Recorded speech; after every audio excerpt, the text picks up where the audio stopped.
नमस्कार केमन आछो सबाई नतून एक पर्वे तुम्हादेरके स्वागत जानाई। आज आमी तुम्हादेर साथे शेयर करब पुठी माछेर रेसिपि। এই পুঁটি মাছটা কিন্তু ডিমালা পুঁটি মাছ, সাইজে কত বড় তোমরা দেখেই বুঝতে পেরেছো, ডিটেলস আমি বলছি না।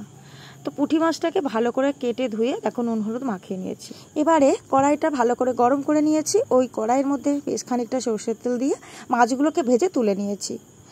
এই তরকারির মধ্যে একটা ভাজা মশলা ইউজ করব, তার জন্য শুকনো খোলাতে গোটা ধনে গোটা জিরে ভেজে আমি তুলে নিয়েছি। আর এই তরকারিটা করব আমি সজনে ডাঁটা আলু আর পটল দিয়ে।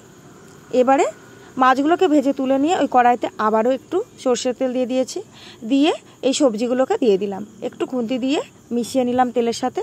তারপরে একটু পরিমাণ মতো নুন আর হলুদ দিয়ে দিলাম। আর এখানে আছে পাকা লঙ্কা, পাকা লঙ্কাটাকে আমি ভালো করে মিক্সিতে বেটে আমি ফ্রিজে স্টোর করে রেখেছিলাম, সেখান থেকে 2 চামচ আমি লঙ্কা দিয়ে দিলাম। ঝালটা তোমরা তোমাদের প্রয়োজন মতো দেবে, কেমন, যেহেতু এত গরমে আমার মনে হয় বেশি ঝালটা না দেওয়াই ভালো। তো যারা পছন্দ করো ঝাল খেতে তারা দেবে, কোনো অসুবিধা নেই।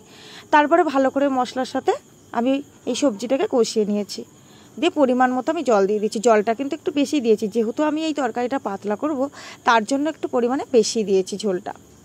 তারপরে যেই সবজিগুলো সিদ্ধ হয়ে গেছে দিয়ে নামানোর আগে মাছগুলোকে দিয়ে দিয়েছি, আলুটাও একটু গলিয়ে দিয়েছি। তাতে করে কি হবে, ঝোলটা পাতলা থাকবে এবং একটু গাঢ় গাঢ়ও হবে, খেতেও ভালো লাগবে। তো দেখো ভালো করে শুকনো খোলায় ভেজে নিয়েছিলাম যে মশলাটাকে, সেটাকে ভালো করে বেটে নিয়েছি। নামানোর আগে এই ভাজা মশলাটাকে দিয়ে নামিয়ে নিয়েছি। কত সুন্দর এসছে কালারটা, খেতেও কিন্তু দুর্দান্ত হয়েছিল। এই গরমে আমার মনে হয় যে কোনো মাছের ঝোল এরকম পাতলা করে রান্না করাটাই ভালো। তো বন্ধুরা, আজকের এই রান্নাটা তোমাদের কাছে কেমন লাগলো জানাতে কিন্তু একদম ভুলো না। ভালো লাগলে চ্যানেলটিকে সাবস্ক্রাইব করে দিয়ে আমার পাশে থেকো, আর বন্ধু বান্ধবের মধ্যে শেয়ার করে দিও, কেমন।